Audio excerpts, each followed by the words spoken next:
Hi, it's lovely to see you today. Thank you so much for joining us for our short reflection for today, the Wednesday of Easter week. I hope you had a really lovely long Easter weekend. I don't know what that looked like for you. Hopefully you managed to get some time off. Hopefully you managed to spend some time with family. And maybe you managed to take the opportunity to meet up with people for the first time in many, many months. If you did, I really hope that was a blessing to you, and the cold weather didn't put you off too much. Now, I don't know whether you were one of those who joined us for one of our services on Sunday, on Easter Sunday, but it was wonderful to gather together on such a beautiful, if very cold, sunny Easter morning. I know it ended up being a glorious warm afternoon, but the morning was pretty chilly. Now, for me, singing together is just such a central part of what it means to gather and worship. So it was a real joy to be able to gather outside and to sing some fantastic songs that feels like we've not sung for so long. And what a joy it was. So if you were with us, thank you for joining us. It was a lovely morning, Easter morning. Now we're still a long way, aren't we, though, from being able to gather for worship in the way that we'd like to. And no doubt the COVID road still has some bumps to take along the way.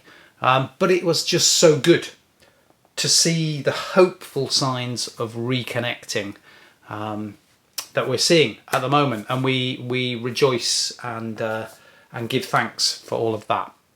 Now, talking of roads, one of the great lockdown activities, I think, for many of us, perhaps maybe the only lockdown activity that many of us have felt we've been able to do, has been to get out for walks, and maybe quite long walks. I know that many of us have rediscovered parts of our neighbourhood, parts of our town, and the green space and countryside that is that's around us. We're so lucky to have that on our doorstep, aren't we, here in Hillmorton and Holton. And it turns out, in not a massively contrived connection that I'm making, that a country walk is the context really for one of Jesus's best known walks, and it happened on Easter Day. And I just wanted to reflect on that very briefly today, and remind ourselves of the story. So it's the day of Jesus' resurrection. This walk takes place, and Mary Magdalene and her friends have been to the tomb early in the morning. They found it shockingly, surprisingly empty, and had been met by angelic figures who told them that Jesus was alive. And not only that, Mary then meets the risen Jesus, and he tells her to go and tell the rest of the disciples that he is indeed alive. And when they do that, hilariously, I shouldn't say hilariously, but it is hilarious, the men decide that the women's testimony is nothing more than an idle tale and don't believe them. What can you say? The women are the ones who've been faithfully at the cross. They're the ones who've tended to his body after he died. They're the ones who went to the tomb early on at dawn on the third day. And yet the men, who had clearly done a runner for most of the last 3 days, decide they don't believe the women's testimony. Well, what can you say to that? Anyway, 2 of these male disciples decide, for some reason, despite all they'd been told by the women, to leave Jerusalem and to walk to a village called Emmaus, a few miles down the road. I can't work it out, really. Wouldn't you stay in Jerusalem and wait to find out what had happened? You've got all these stories of Jesus actually being alive, miraculous appearances. Wouldn't you stay to find out if what the women had said was true? I don't know. Maybe they just couldn't bring themselves to hope any longer. Maybe the disappointment and pain of the last few days was as much as they could bear, and they just felt they had to leave. But in any event, it looks like just as the biggest event in the history of the cosmos is sort of unfolding, the community of disciples are beginning to fracture a bit and to split.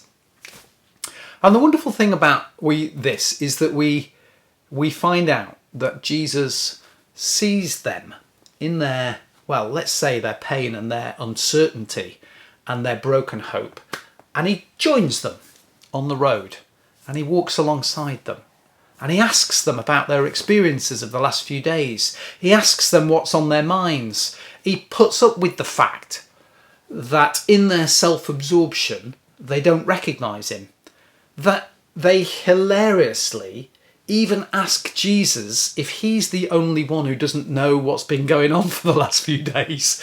That's brilliant, priceless. And while he walks alongside them, he explains to them so that they might understand what it is that they've experienced, so that they might understand what it means. And he stays with them until they recognise him. And of course, in that moment, everything changes for them. Everything changes for them. That moment of recognition when they realise what they've been told is true, and everything changes.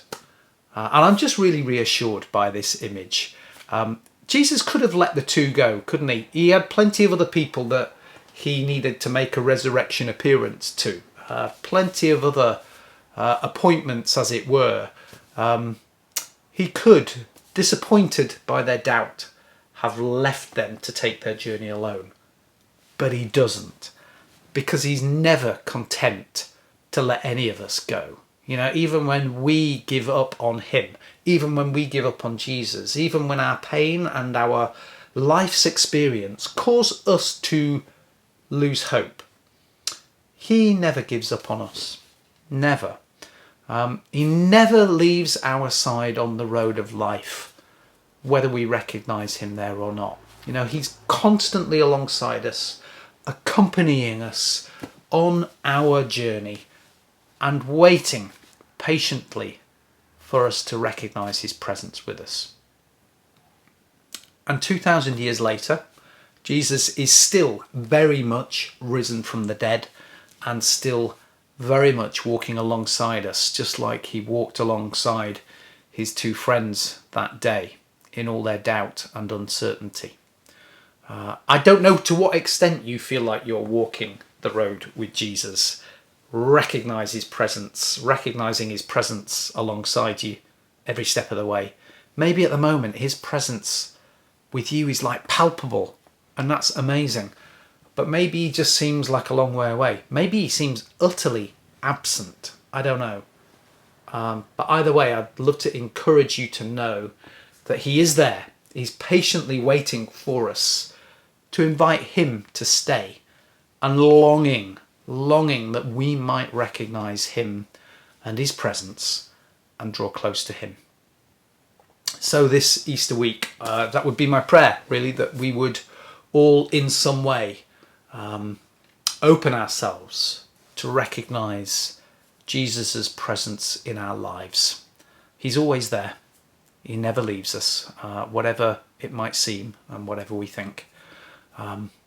So with that thought, I'm going to leave you for today. Go well. I hope the rest of the Easter week blesses you, and I look forward to seeing you soon. Bye.